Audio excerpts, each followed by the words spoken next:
Good morning, everybody. My name is Darlene, and I have Parkinson's. Finally, I get a chance to just sit down and talk to you. I've been busy doing the sourdough, and when I was doing it, I was taking up a lot of time. It doesn't take much time, but it takes me a long time to do things, so I have to be very careful not to break things. So later on, I'm going to just pause you and take you up to my room, and I'm going to show you some of the things that I bought today. So I went up to the dollar store, and I got extra jars so I can make it easier for myself to do it. And Claudine went into the store to get me unbleached flour so I can change that. So I'll put that into a bag and I'll get some of that stuff done upstairs. I moved my sourdough stuff up to my bedroom. It may seem like a really strange thing to do, but I don't want it to be in Claudine's way in the kitchen, so I wanted it to be up there. Claudine is not interested in making bread. She's been very vocal that she thinks that I'm being silly trying to do something that I probably can't do. And I just want to be able to do something in the kitchen. So I said this way, if it doesn't interfere with her room or her space, I've got it upstairs. I have room for it upstairs. Then I will make it and come down and just bake it down here.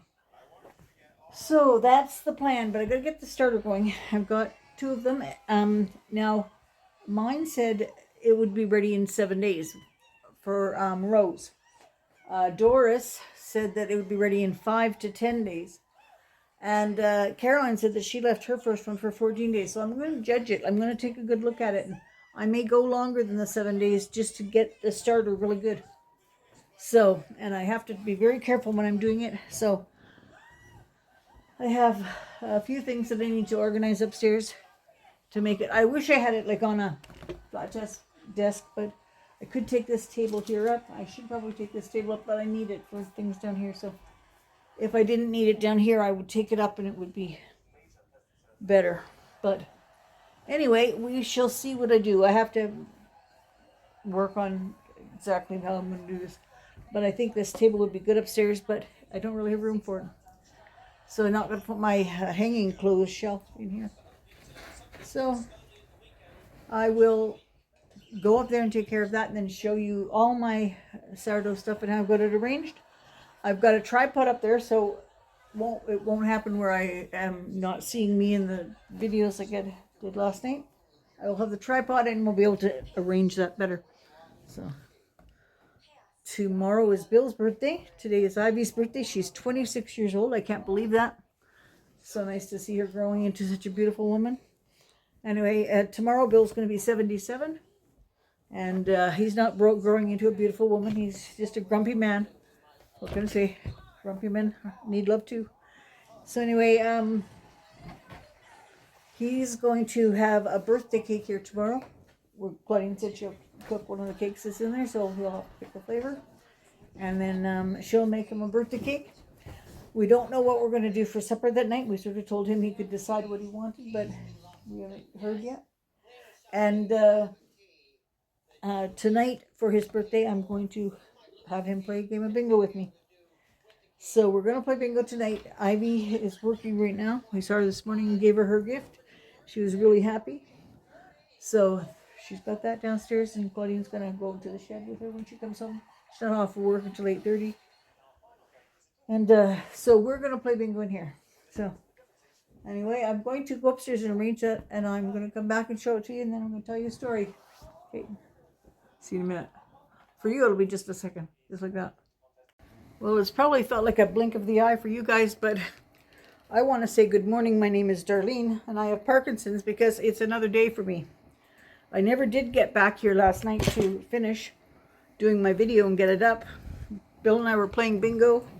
We were playing evening bingo, and then I was playing late night bingo at home, and my room looked like a bomb had gone off in it.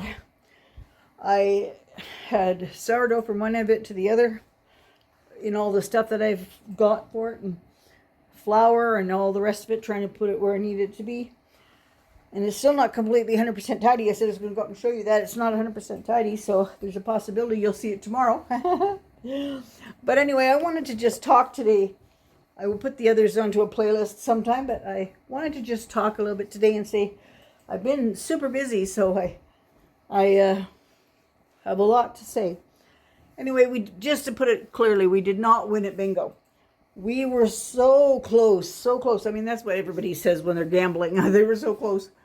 But we were so close. Every time a game came, we got right set. But anyway, we didn't win. And I don't know when we'll play again. I'd love to play more than I can, but I can't afford to play more. So we'll see. I will play again. I still have some money in my fund for it, and I will play that again. And Ivy, we had Ivy up yesterday, and it was her birthday yesterday. So we gave her gifts, and she got an ice cream cake from Mom. That's her tradition, is to get an ice cream cake. So the ice cream cake went downstairs. And then Claudine made a lemon cake for her dad today. It's his birthday today, and she made him a lemon cake with icing. And I'm going to insert a picture right here. You see how beautiful it is.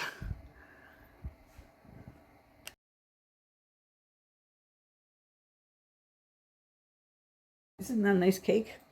Wow, I can't wait to taste it. Anyway, we gave him his choice of what he wanted for supper. He wanted Subway, so we said, okay. So what did you get, hon? Subway. Yeah, no, but what did you get for sandwich? Oh. A cold cut trio. A cold cut trio. He got a cold cut trio. And I got a rice bowl, a teriyaki rice bowl. And Claudine had a 6-inch something. I don't know what she had on hers.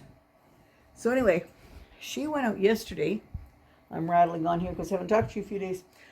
She went out yesterday and she went to a thrift store and she got a bucket of dinosaurs. Little toy dinosaurs, a bucket of them.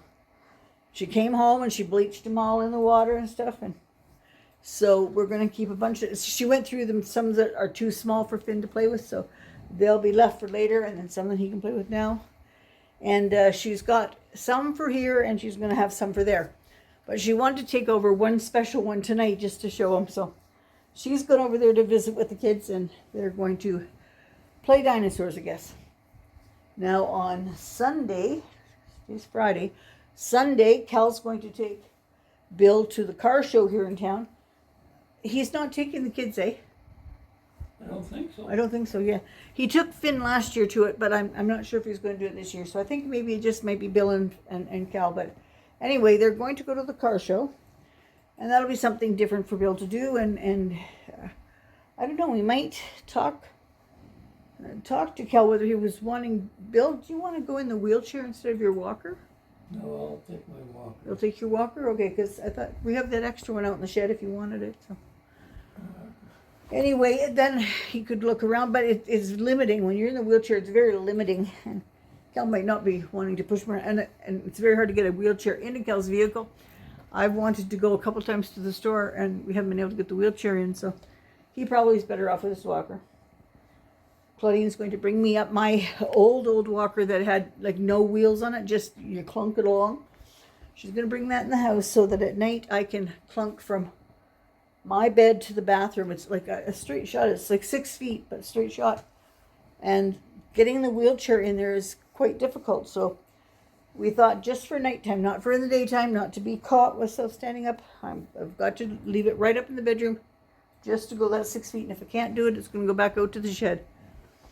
So Claudine's concerned that I'm going to keep falling, and I don't think I am, but anyway, I want to try it and we'll see. I'm having a bit of struggle settling into thinking that I'm unable to do these things. I have some trouble with that thought, but I am trying to get used to it. Anyway, I'm going to have my Claudine's first of all got her appointment on the... No, Bill's got chemo on the 14th. Or is it just a doctor's visit? Doctor's visit. Doctor's visit on the 14th. Chemo on the 18th. Chemo on the 18th. Claudine's got her surgeon's appointment on the 15th. I have to start my prep on the 15th, and I have a colonoscopy and endoscopy on the 20th. And then if all goes well, I will be having the pump surgery on April 2nd. So I don't know whether everything's going to go successfully or not, but that's a lot of appointments at the doctor's right in that one little stretch. So and then it's tax season, got to get taxes ready, and so we've been very busy. And we'll be glad when it kind of settles down again, and then we can maybe get busy with doing some gardening. Anyway, I was going to tell you a story, and I was talking to my brother, Gary, and he told me a couple stories. And I said, I will never remember them, so I thought I'd write them down. I just jotted down a couple of words, and so I'm going to try to remember the stories from the couple of words that he had said. There was a time when we lived in Edmonton. He said he would have been, I would have been in grade 7, 8, and 9. So how old would you be in 7, 8, 9? I'd probably be 13, 14 years old. 14 when I went to Ireland, so 14, yeah. Would have been around 14 years old. So Gary would have been 12. Anyway, Mom and Dad had to go somewhere for a weekend. The fellow who lived next door, the oldest boy, he had a girlfriend whose name was Sheila. And Sheila was going to be our babysitter while Mom and Dad were gone for a week. And we thought, oh great, we got some freedom. Sheila was quite strict. She was, keeping us in line. Well, anyway, she had said to Gary that he couldn't do something. And Gary took offense to it. He wanted to do it. He said he was going to do it. You're not my mom. Those famous words that kids say, you're not my mom. Anyway, she said, no, but I am your babysitter and you're not going to do it. Gary says, then I'll run away. She says, have fun. Anyway, he went to his bedroom. I think she thought he was joking, and he went to his bedroom. And he got his little napkin out and started packing his stuff in it. Tied the napkin around another stick like a hobo he'd seen and slung it over his shoulder like how dramatic could you get? Waited to see if anybody noticed. Nobody paid much attention to him. She probably watched him out of the corner of her eye, but, didn't pay much attention to him. He gets out the door and he took off. So she gave him a couple of minutes thinking he was going to go just up the street and sit down. And she went out into her car and she went looking for him. She finally found him on 170th Street. Everybody that knows Edmonton knows 170th Street back in the 70s was the end of the city. We lived on 169 and 170 was the end of the city. And he went on to 170th Street and was walking towards the freeway. She was lucky she found him. But anyway, she gets up to him and she, get in the car. He said, no, I'm not getting in the car. I'm running away. She says, Gary says, she took hold of him, got him in the car. She says, you think that you're getting away with that because it's me? But she says, I'm telling your mother and you are going to be in some trouble then. Anyway, she didn't tell Mom, I don't think. The other thing that she did was she was going to make popcorn for us. We loved popcorn. Still do. Anyway, she put the popcorn on the stove because we didn't have like a fancy popcorn maker. So she put the popcorn on the stove and proceeded to forget to put the lid on it. And we heard the popcorn popping and then we took a look over and we had popcorn strewn from one end of the kitchen to the other. Popcorn everywhere. Oh. Anyway, those are a couple stories that Gary reminded me of and I thought I would share them with you because I thought they were pretty funny. All right, okay, this is it for today. And tomorrow I will, I'm not going to post a sourdough recipe tomorrow. I'm going to put them all together and then I'll tell you how it's going. And I will post another video. I don't know what we're going to do tomorrow, but I'll say something. I'll find something to say. All right, have a good night. Bye.